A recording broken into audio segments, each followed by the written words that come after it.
et salut. La question qu'on va se poser ici, c'est de savoir qu'est-ce qui est plus intéressant entre la gauche et la droite. C'est ça qu'on va se poser.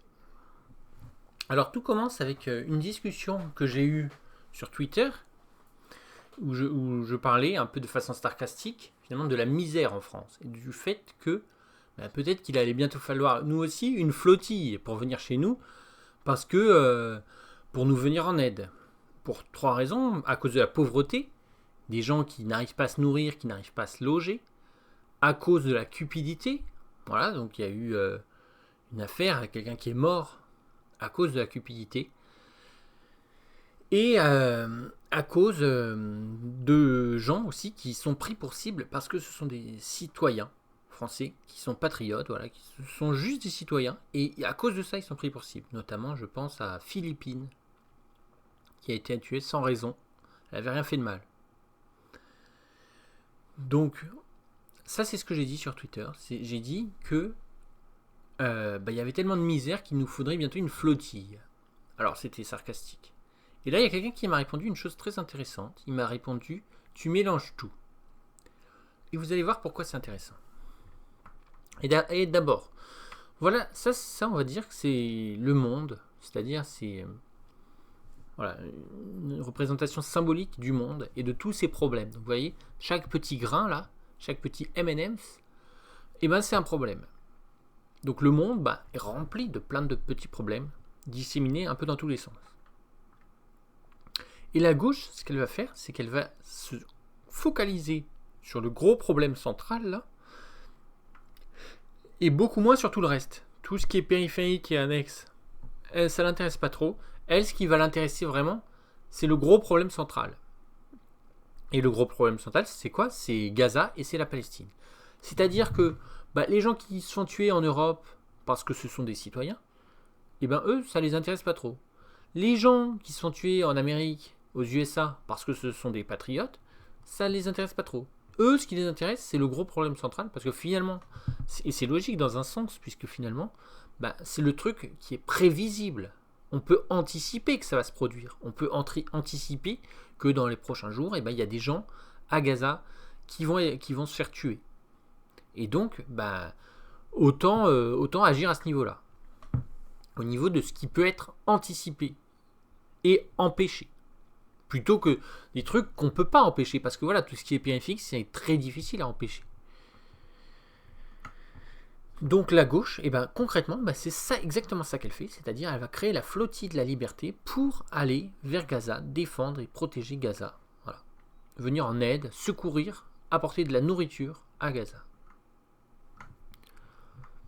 Et la droite. La droite, c'est des gens qui sont beaucoup plus audacieux, ambitieux, des gens un peu narcissiques aussi.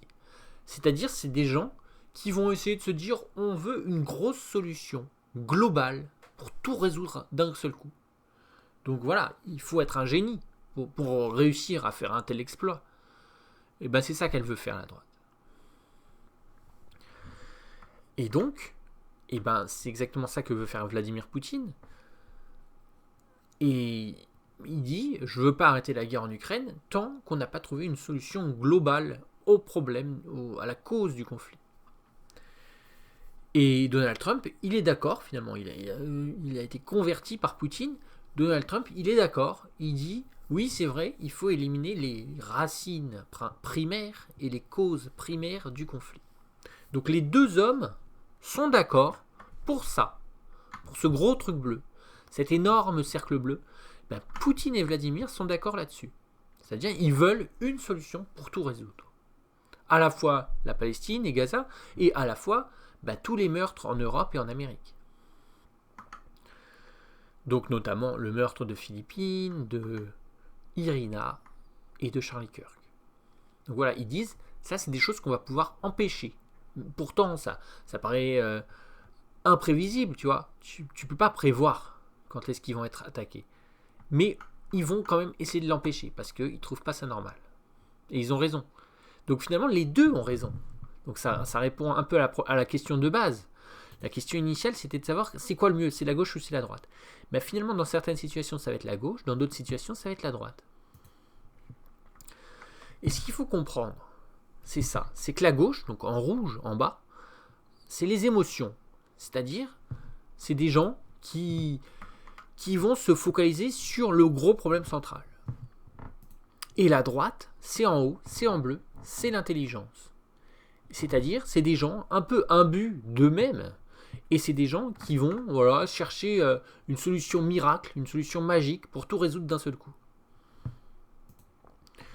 Donc c'est totalement ça, la distinction entre la gauche et la droite. La gauche, c'est en bas, ça va être les émotions, et d'ailleurs, ça va être les Bédouins, les Coréens, les Navajos, je sais pas comment ça se prononce.